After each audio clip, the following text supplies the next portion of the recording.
不動産屋さんの怪談です。今回は私の知り合いの不動産屋の男性の方が数年前に体験したお話です。その方は四国地方で不動産業に従事している方で、仮に佐藤さんとお呼びします。当時佐藤さんの預かっていた案件の中に古い2階建ての一軒家があったそうです。その一軒家には所有者の老夫婦が長いこと住んでいたのですが、2人だけでは広すぎて維持していくのも難しいということで、売却して老人ホームに移るか小さい家に引っ越すつもりでいるということでした。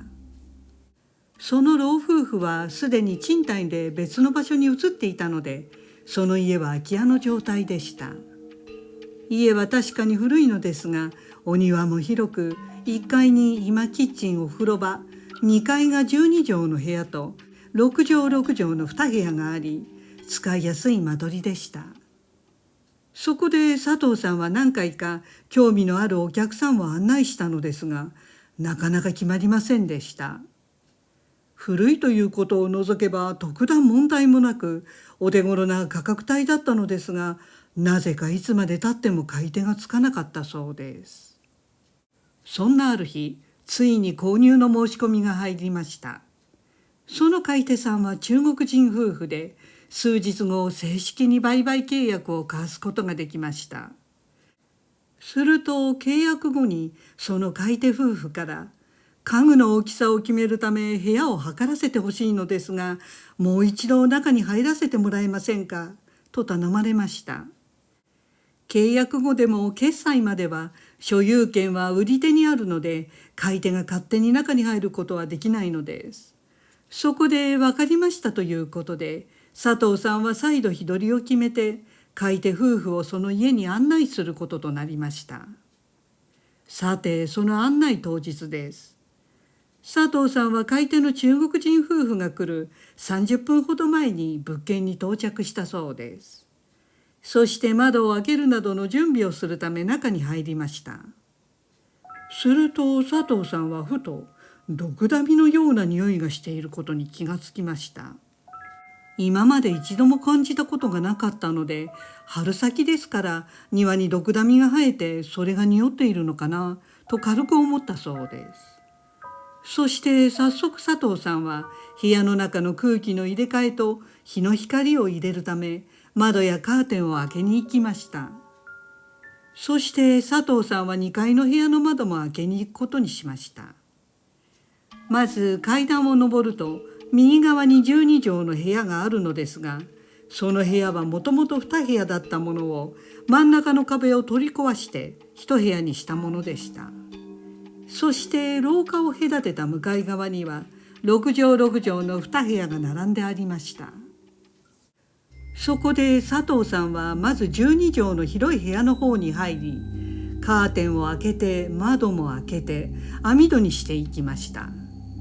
そして部屋のドアも開けた状態にして、向かい側の6畳の2部屋にも順番で入っていき、同じようにカーテンを開けて窓も開け網戸にしてドアも開けたままにしました。さあこれで全部開けたから準備完了でお客さんを待つだけだと思い、佐藤さんが廊下に出て下に降りようとした時でした。佐藤さんはあれと思いました。最初に入った12畳の方の部屋のドアが閉まっていたのです。開けたはずが閉まっていたのですが、佐藤さんはああ風で閉まったんだなと思いました。そこで再びドアを開けると、部屋の中が見えた佐藤さんはぎょっとしたそうです。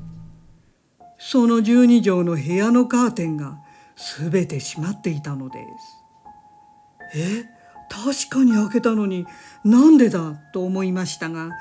こういうおかしなことに遭遇してもまさかと思っていますから、佐藤さんは最初自分はカーテンを開けた気になって無意識に閉めていたのかなと思ったそうで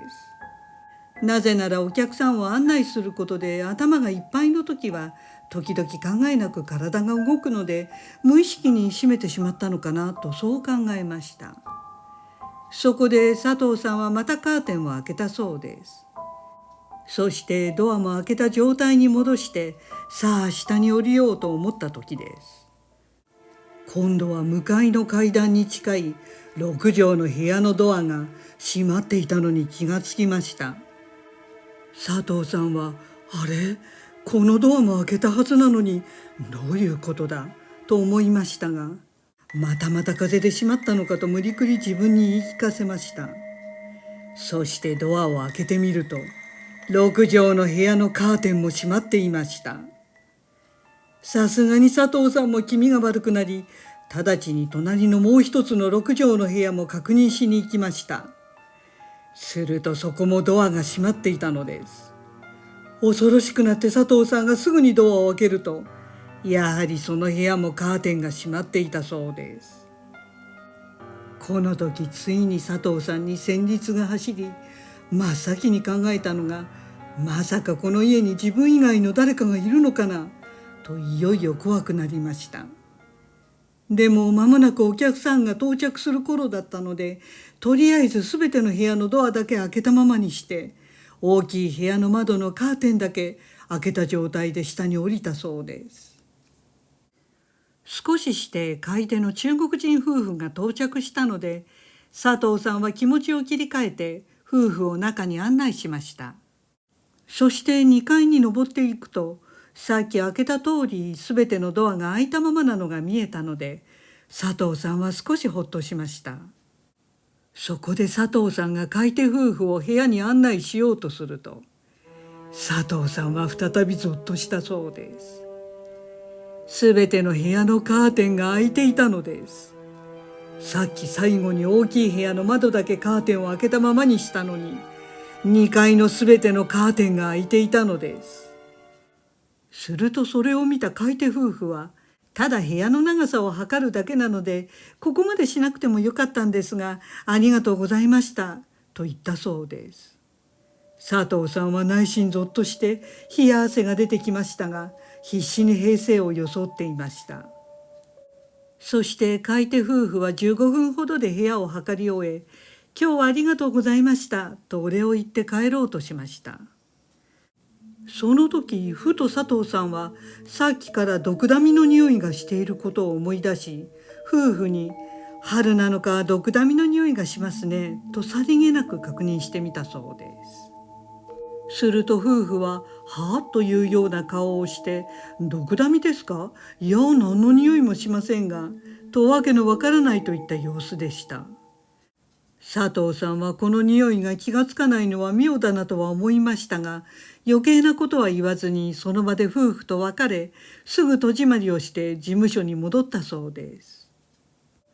その道すがらも今あった奇妙なことをずっと考えていました。間違いなく2階のすべての部屋の窓もカーテンも開けたのに、閉まっていたのは何でなのか。風でドアが閉まってしまったのかと最初思いましたが、よく考えれば風ならバタンという音がするはずで、何の音も聞こえませんでした。ドアならまだ立て付けの具合とかで閉まる可能性もありますが、開けたカーテンが閉まっていた、それも3つの部屋で同じことが起きていたのは、不思議を通り越して怪奇現象、つまり心霊現象としか言いようがありません。売り主は老夫婦ですが、過去にこの家で忌まわしい事故が起きたとは聞いていません。強いて言えば佐藤さんがふと気になったことは、2階の12畳の部屋でした。もともと2つの部屋をつなげて広い1部屋を作ったのですが、何か違和感があったそうです。ひょっとして佐藤さんが知り得ない家主には秘密があったのかもしれませんが、今となっては確認しようがありませんでした。さて佐藤さんが事務所に着くと、まだあの毒ダミの匂いがしたそうです。おかしいなと思った佐藤さんは事務所の同僚たちに毒ダミの匂いがしないか聞いたところ、誰もそんな匂いはしないということでした。そこで佐藤さんは事務所のみんなに今日あったあの家での不思議なことをすべて話したそうです。みんな半信半疑で聞いていましたが、その話をし終わった瞬間、毒ダミの匂いがスーッと消えたそうです。それはまるで佐藤さんについていたものが離れていったかのようでした。心霊体験はたくさんの人に話して共有すると、その霊によっては供養になるというようなことを聞いたことがあります。ひょっとしてあの家には霊がいて、自分の存在を知らせるためにおかしな現象を引き起こしていたのか、毒ダミの匂いはその霊の匂いだったのか、それは分かりません。結局無事決済も終わり、買い手の中国人夫婦はあの家に引っ越したのですが、その後何かおかしなことがあったとは聞いていないということでした。ご視聴ありがとうございました。よろしければチャンネル登録といいねボタンをお願いします。